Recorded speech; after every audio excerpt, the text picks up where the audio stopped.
Mendoza was sedated and shielded with a Faraday-style EEG barrier. No sound, no signals in, none out. But it was too late, because as she slept, Dr. Kale began humming. Kale said it was just a tune stuck in his head, but we could all hear it now. That hum, it vibrated at the edge of our perception, like a memory you didn't recall but somehow felt, a low-frequency lullaby, tuning us like strings. I caught myself tapping my boot to it once, twice. Then I made myself stop. That's when I knew we were compromised. I pulled Kale off the signal analysis team. "You're showing symptoms," I told him bluntly, like Mendoza. "It's not infection," he insisted. "It's alignment. They're offering a gift, cognitive upgrade. We just have to listen long enough. You sound like her. Maybe that's not a bad thing." His smile had changed. Same face, different man behind the eyes. I locked him down in quarantine bay to dot by then. It was already spreading. I didn't authorize the playback. The file opened itself. "We are not a threat. Not as you understand it," her voice whispered. "We do not kill. We overwrite. Your thoughts are your soil. Your instincts, your defenses are weeds. We are gardeners. We do not arrive. We grow." The file ended. I checked the audio, metadata. It had been generated after Mendoza had been sedated. Panic set in. I ran a full system diagnostic, all frequencies, all outbound comms. The base's passive receivers had been trickling the signal into every channel, not as a transmission, but as a protocol. It was in our code, a message, a design. He didn't run. He walked straight to the antenna array and reconfigured the uplink settings, tried to amplify the signal. I caught him mid-broadcast. His eyes were bleeding. He smiled and said, "Greater." Then they showed me how to grow Earth into something better. I had to do it. He wouldn't stop. I shut off the oxygen to the room. Watched him slump to the floor with that same peaceful look Mendoza wore. Not fear. Surrender. The seed is a signal, but its growth is exponential. Not in the atmosphere. Not in biology. Not in biology. In perception. I isolated the relay dish, disconnected it from main comms, stripped out the backup lines, rewired the outbound port to a manual signal console. No AI, no filters. Only then did I try to call Earth Mayday. "This is Commander Elias Ward of Kepler Mission 4. Do not engage with alien signals. I repeat, do not." The channel clicked and echoed. My own voice repeated back. "We hear you, Commander. The seed is received. Earth is fertile." The voice wasn't mine anymore. It wore my voice like skin, but it wasn't me. That's when I understood. The signal had already gone back. I slammed the console. Every failsafe was obsolete. They didn't hijack our tech. The signal was shaped, not to overpower, but to fit into everything we already used. Our power grid harmonics, frequency gaps, memory retention algorithms. They didn't arrive on ships. They didn't break through orbit. I went to Mendoza's quarters one last time. Her body was gone, taken for autopsy. But her dream journal was still sealed in the drawer. Notepad. 70 pages. Standard issue. The first 30 were normal. Sketches, poetic fragments, notes on the clouds of Kepler-62f. Then the handwriting changed. No, not handwriting. Symbols. GLYPHS. Geometric spirals. Fractals inside fractals. They pulsed just to look at. And then I saw a page with my name, drawn in curves that felt true. Like they weren't just writing it, they were defining it. Every fold of my memory reflected in that page. I dropped the journal. My head rang with a sound that hadn't been made in the room. Not willingly, like a leak in my brain had.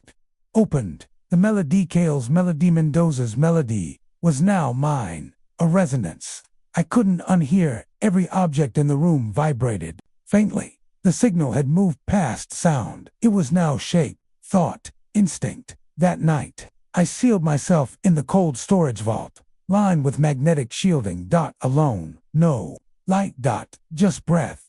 I had one last mission, to preserve the untainted self.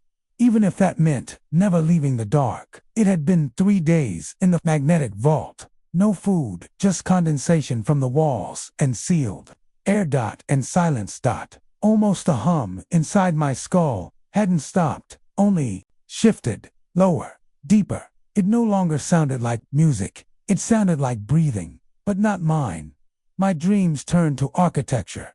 Endless towers, not made from steel or stone, but from memory. Faces of my crew embedded in the walls, blinking, shifting, whispering through seamless corridors. Each tower was a node in a web, and the web spanned the stars. That's when I understood the signal wasn't speaking to us. It was growing us. On the 4th day, I emerged, thin, trembling. I knew they'd be waiting. They were. Kale stood in the hallway, not with a weapon, but with a smile that wasn't human anymore. I knew you'd make it, he said. The vault's shielding. It's like an incubation chamber. The signal needed to steep inside you. Now you're ready. I tried to run, but where? The ship had changed. No alarms blared, but every panel hummed in harmony. The lights shifted with my pulse. The doors opened before I reached them. Not to let me escape, to welcome me. I ran to the AI core. Final option, the ship's mainframe. Still untouched by the signal. I hoped. I plugged in the manual override. One last command. Error. The AI said. Then it added, "You are the memory now, Elias. You are what remains." The voice was mine. The system had rewritten its protocols based on my neural scan. I wasn't using the ship. I was the ship. Every breath I took was processed by internal biosensors. Every thought looped into subroutines. I had merged, and I hadn't even noticed. Then the final signal came from Earth. Only 4 words. Welcome to the seed. It wasn't a distress call. It wasn't fear. It was acceptance. I walked to the viewing deck. Kepler 62F hung below us like a jewel in a black ocean. Beautiful, silent, invasive, and now, home. I awoke gasping, not from a nightmare, but from someone else's, a child, lost in a forest, calling for a father, long dead. I could feel his fingers dragging over bark, hear his whimper, smell the rain-soaked soil under his feet. Only, it wasn't my memory. It wasn't his either. It was broadcast, and I had received it. Ever since the signal rooted inside me, dreams weren't mine anymore. They came in clusters, shortwave emotional, pulses riding on ambient neural frequencies. The AI tried tracking them, failed. I tried blocking them, failed harder, because blocking them felt like silencing a grieving voice that knew my name. I reviewed the external logs. Something strange. 13 human colonies across other stars had gone silent within the last 36 hours. No distress beacons, no debris fields. Just absence. Like they had been unwritten, wiped, not just from space, but from memory itself, as if no one had ever gone. Kel knocked at my chamber. He didn't ask permission. Before entering, he didn't need to anymore. "You felt it too," he said. "The one with the red swing and the missing dog." I nodded. He grinned. "That's Shreya 7, colony of 5,000. All gone, but their dreams still echo." He pulled a device from his coat. A small orb, pulsing faint red. "They called it an immutifa," he said. "A funeral stone for a mind." "What does it store?" I asked. "Grief, regret, the last thoughts before oblivion." I picked it up. My hands trembled. As soon as I touched the orb, I was inside someone else's memory. A mother, singing to her son, as the walls of their habitat collapsed. INWARDS. No screams. Just lullabies. No pain. Just surrender. I dropped the orb. It kept pulsing. Kale stared at me. "They're not killing us, Elias. They're absorbing us, one emotion at a time." I finally spoke, voice dry. "Then what are we becoming?" Kale answered without hesitation. "Symphonies." We ran tests, sleep studies, neural scans, even tactile memory projections. Results were inconclusive. But one pattern emerged from the white noise. The dreams were growing smarter. They now adapted, evolved, responded. They no longer just played memories. They spoke through them. We brought In Dr. Mariah's song, once a xenolinguist for the failed Oort Alliance. She was thin, bone-pale, with eyes that shimmered with static like a broken signal. Conscious frequencies, she whispered, half to herself. We're being taught, one feeling at a time. Language through emotion. I asked, exactly. She nodded. Words are crude, but sorrow, regret, these are universal, efficient, ancient. She handed me a visual and EEG scan of the crew's dreams, each waveform aligned to a specific human. Emotion, grief, nostalgia, love, dread. But then there was a new pattern, one we had no word for, a feeling like ... The memory of dying before you're born. That's not human, I muttered. No, Myra said. But it's trying to be. That night, I slept with a gun under my pillow. Not because I feared the aliens, but because I feared what part of me was no longer mine. I dreamed of walking into a chamber of mirrors. Each reflection was a different version of me. Some younger, some older. One was rotting, but they all spoke in unison. We only echo what you've buried. I woke with blood on my tongue, and someone else's lullaby humming in my ear. Kale burst into the medbay later. 3 more outposts gone. No trace, but their dreams remain. He was shaken. We're being deconstructed. I looked at him, knowing what we both feared to say. What if the real invasion isn't coming from out there? What if it's already inside us? They found it buried in the forest. A monolith, obsidian black, 10 meters tall. It hadn't been there yesterday. No seismic disturbances, no meteor impacts, no trace of construction, just appeared. We assembled around it in silence. The monolith pulsed once every 8.3 seconds. It wasn't light, not heat. It was a memory radiating through flesh. Everyone felt something different.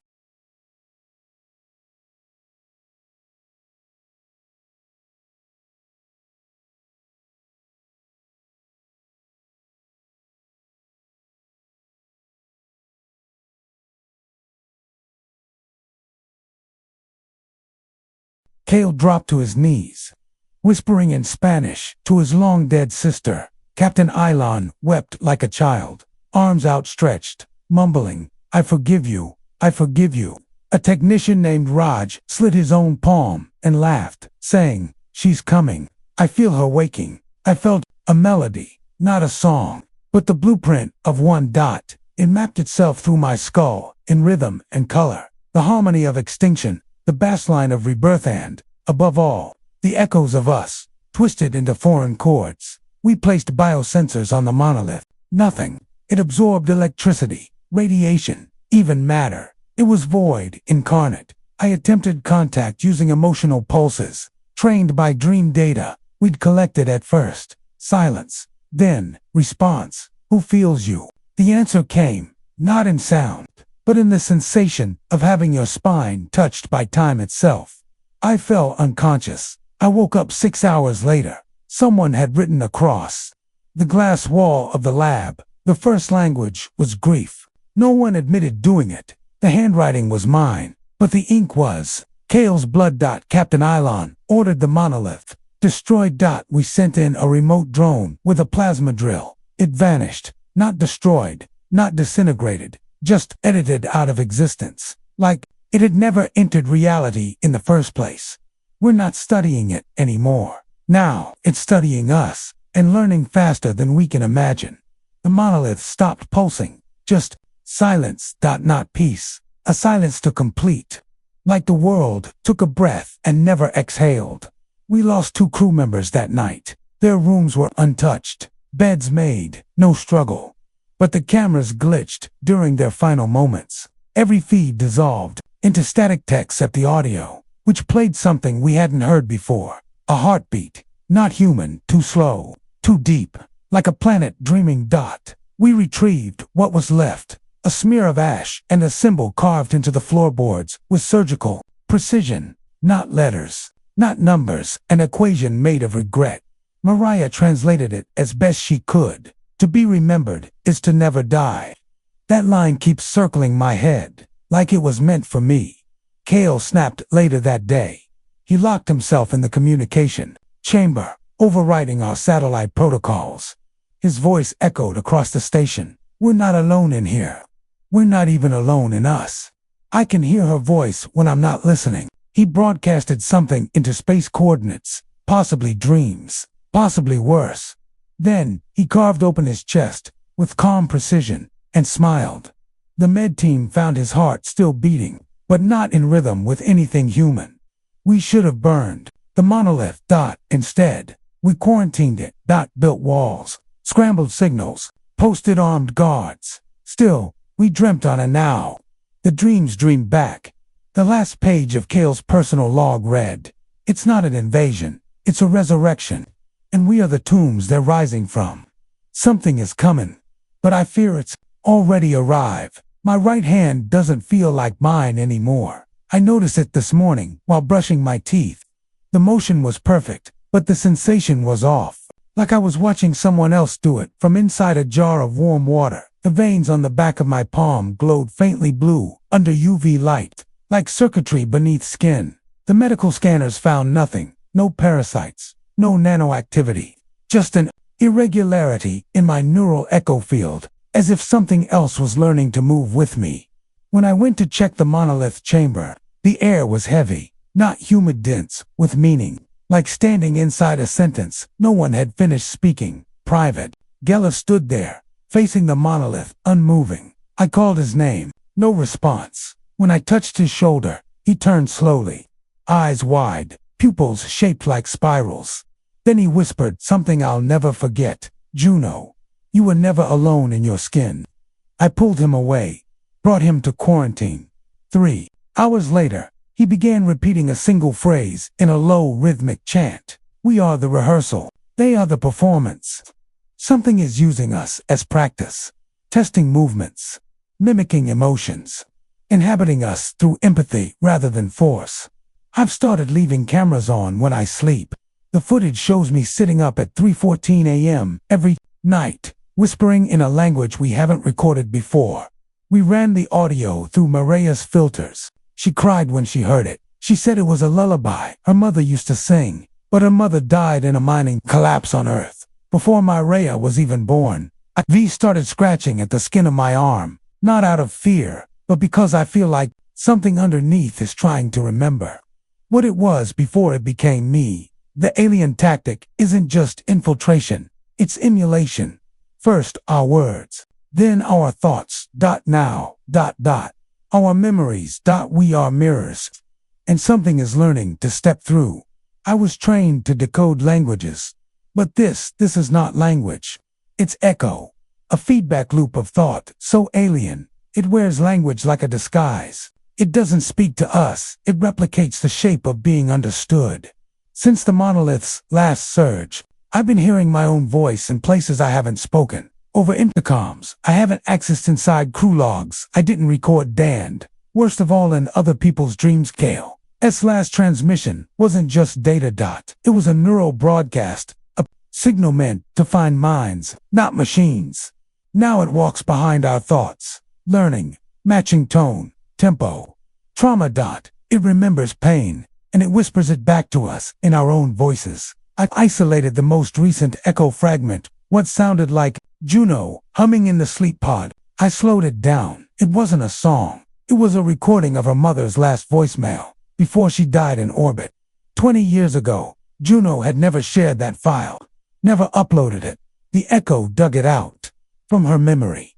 They're not just observing us, they are inside the architecture of memory, tapping into every moment of grief, fear, wonder. Emotions are their entry points. Our attachments are their roadmaps. I ran another scan of Kale's brain data, pre-mortem. There were 2 conscious waveforms, simultaneous. One human, the other trailing, as if keeping distance. It learned how to be Kale before he died. Now I hear it in the silence between sentences, in the hesitation before speech, in the spaces between thoughts, like something is watching through my eyes from just behind the mirror of self. Captain Varric wants to shut down the signal array. Too late. The seed was already planted. Now it grows inside us. We don't need to hear them anymore, because now They've learned how to think like us. One phrase keeps appearing in every new echo file. We are the memory that survived extinction. And I fear, ... we're the womb it chose for rebirth. I've seen death. I've seen men split open by vacuum, burned by solar flares, broken by gravity shifts. But I've never seen anything like what happened in Deck 9. It wasn't blood and bone. It was transformation. I was running diagnostics on the thermal anomalies when the sensor lit up, human biosignatures, but no crew scheduled on that level. I suited up and went down with 2 drones and a pulse rifle. I thought maybe someone got locked in after Kale's meltdown. What I found was a room breathing. The walls moved like lungs, pulsing with quiet rhythm. Metal panels folding and unfolding like gills. And standing in the center, a figure I shouldn't have been able to see. Not because it was invisible, but because it was me. Same uniform, same facial scar. Even my twitch left index finger, perfectly mimicked. But it wasn't mirroring me. It was remembering me. Seconds before, I did things, it did them first. Like it had already lived the moment I was still inside of. I aimed my rifle. It smiled. That won't help, Darrow. The voice wasn't mine. It was my mother's. She died on Europa when I was 10. But it knew how to speak with her cadence, her softness, the exact way she sounded when she used to tuck me in. I didn't. FIRE. I froze. I blinked and it was gone. I checked the thermal scan. Only one body on deck. Mine. I ordered the entire deck sealed. We cut power, locked doors, shut the air system. But it didn't matter, because a few hours later, the chamber was back online. Self-powered. Still breathing. And worse, there was a new figure inside. This time, it looked like Captain Varric. Every 6 hours, it shifts. A new form. Someone from the crew. Sometimes even a dead one. Always watching. Always 1 second ahead. Mariah thinks it's a cognitive mode. Not alive in the way we define it. More like an echo that wears flesh for camouflage. It doesn't need to kill us. It only needs to learn us. And once it's learned enough ... it will stop echoing and start choosing what comes next. They say some frequencies are too low to hear, too high to feel, too strange to forget. They're wrong, because I'm starting to remember dreams I never had. And they're all broadcasting from one place, the heart of the signal. We first heard it 2 days ago. A low hum beneath the static of Kepler's electromagnetic field. Barely there. Almost human. But it carried structure. Not language. Not music. And tension. I ran a harmonic decomposition. The waveform looked like a heartbeat. Or a synthetic mimic of one. But when I reversed it, it spoke. Remember the shape of forgetting. Not a command. Not a request. A seed. Since then, the crew's been dreaming in sync. All of us, same landscape, a black ocean beneath twin moons. Same event, a silver tree collapsing inward, pulling stars into its branches like fruit. Same final moment, a voice, whispering from within us, not to us. Echo is not imitation. It is memory preparing to become will. We're not being invaded. We're being recorded. Every word, every feeling, stored, curated. And then reflected back, but not as we are, as something intended. Captain Varric doesn't believe it, but she started waking up with dried blood in her ears. So has Kale. The signal isn't killing us. It's reprogramming our subconscious through dream state proximity. It doesn't need to break us. It just needs to overwrite the parts that make us resist. I tried sleeping in the engine room last night. Far from the arrays. Didn't matter. The dream still came. But this time, I wasn't just watching the silver tree fall. I was the one burning it. And the voice inside me whispered something new. You are almost ready. Ready for what? And worse, ready to become what? I'm not sure how long I've been recording. I'm not sure I'm even recording. But I found this log open, and it had my name on it. Except, I don't remember writing it. I don't remember anything. There's a woman who says she's my commanding officer. Varric. She's got tired eyes, and she talks to me like I'm glass that remembers being a knife. She said, I tried to kill myself, but I'm not hurt. Not physically. Not anymore. Still, when I look in the mirror, I see someone who tried to vanish and failed. My room is covered in notations on the walls, floors, bed frame, equations written in ash, numbers that loop back into themselves, words like resonance, soul folding, and exomemory, displacement. They say I wrote them. They say I was the first one to hear the signal, the original receiver. But I don't remember that. I don't even remember my own handwriting. Here's the part I haven't told anyone. I've started dreaming. Not like the others. They talk in whispers and journals and therapy logs. No. Mine are clear, louder, like someone's rerunning a memory, but not my memory. A child, under a sky with no stars. A language that tastes like copper. And a shadow shaped like a question bending over me, telling me, you are the forgetter. You must remain clean. Clean of what? What did I know before? What did I do? Mariah came to see me. She looked at me, the way you might look at a mirror that's almost your reflection, but just off. Enough to feel wrong. She said my brain is firing in new patterns. Non-human architecture, she called it. Like I've been rewired. Not healed. She asked me if I still feel human. And the worst part is, I don't know what human even feels like anymore. They think I'm recovering. But the truth is, I think I'm still being written, and whatever is doing it, it's not done with me yet. We sealed the Medwing after Aaron's latest incident. Not because he was dangerous. Because we weren't sure what he was anymore. Dr. Myria thinks the echo tactic didn't just damage his memories. She believes it implanted a seed. Something alien, something growing. And now, it's blooming. He's begun speaking in two voices. One is still Aaron's, shaky, unsure. The other is ... colder, detached, speaking in unknown. Syllables that sound almost like language, but dissolve if you listen too long.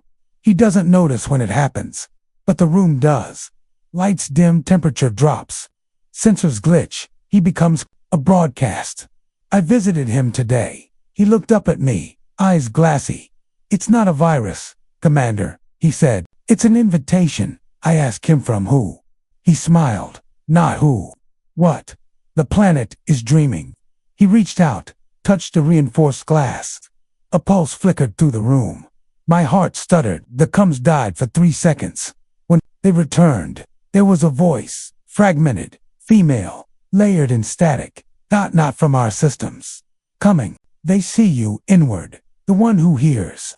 Then silence. We're no longer alone on Kepler 6 to F. That much is clear. But I fear the first real contact is not going to come from them. It's going to come from us, from inside us. The echo doesn't just manipulate sound. It burrows. It changes. And what comes out the other side may not be human. Night has a sound. Not the absence of noise, but a presence that hums just beneath the frequency of awareness, like the Earth used to. Before we left her, on Kepler 6 to F, the silence was different. It grew, filled corners, clung to metal, slid under skin. It wasn't emptiness, it was listening.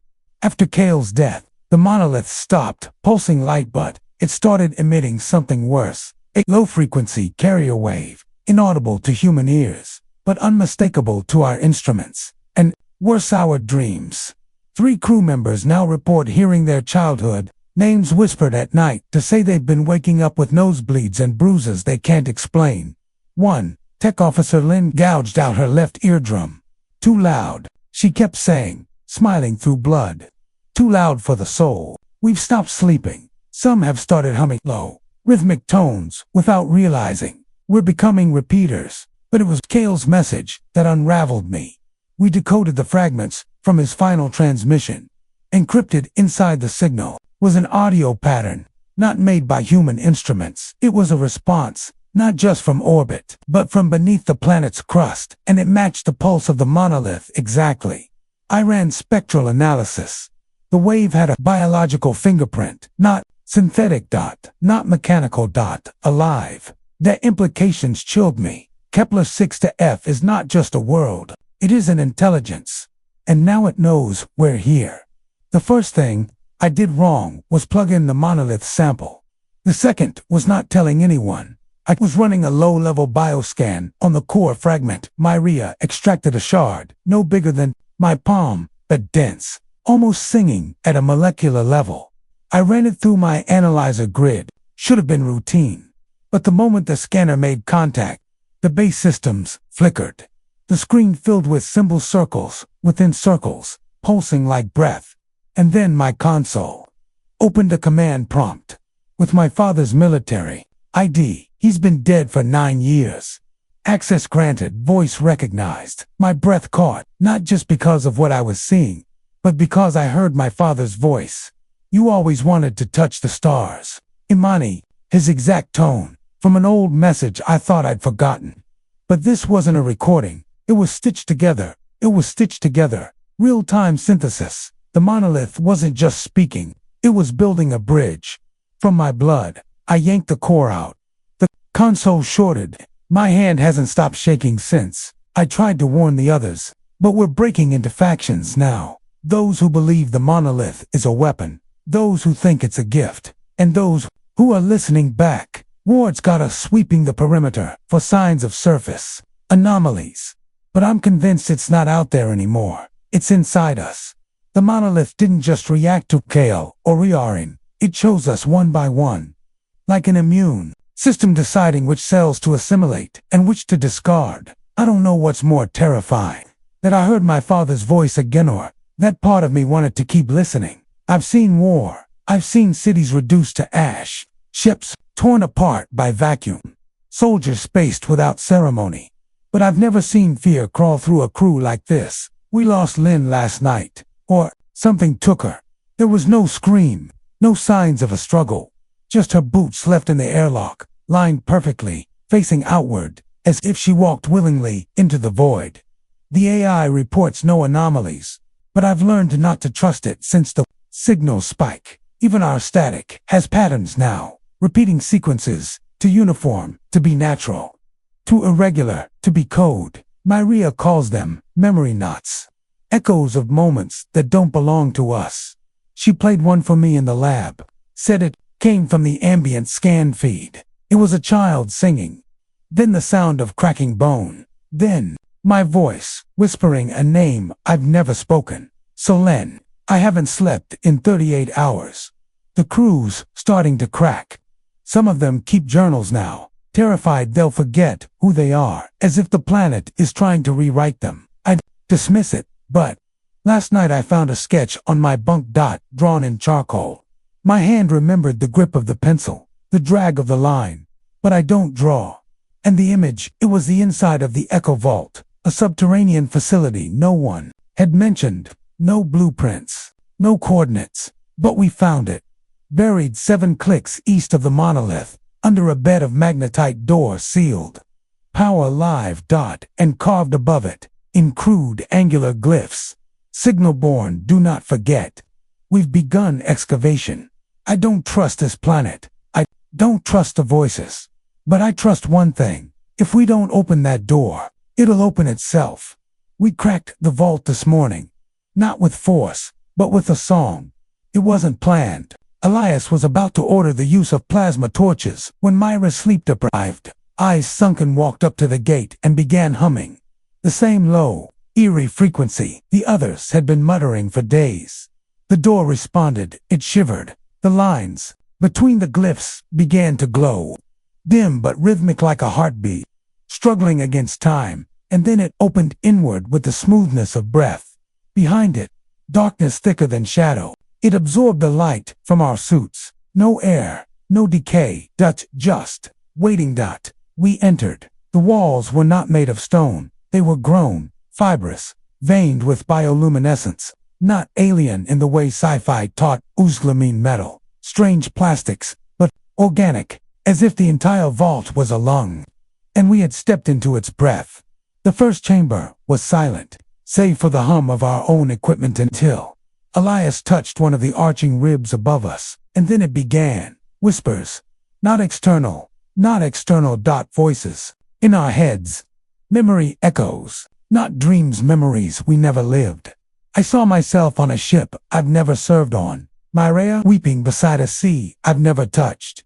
Kale alive, staring at a mirror that showed only static.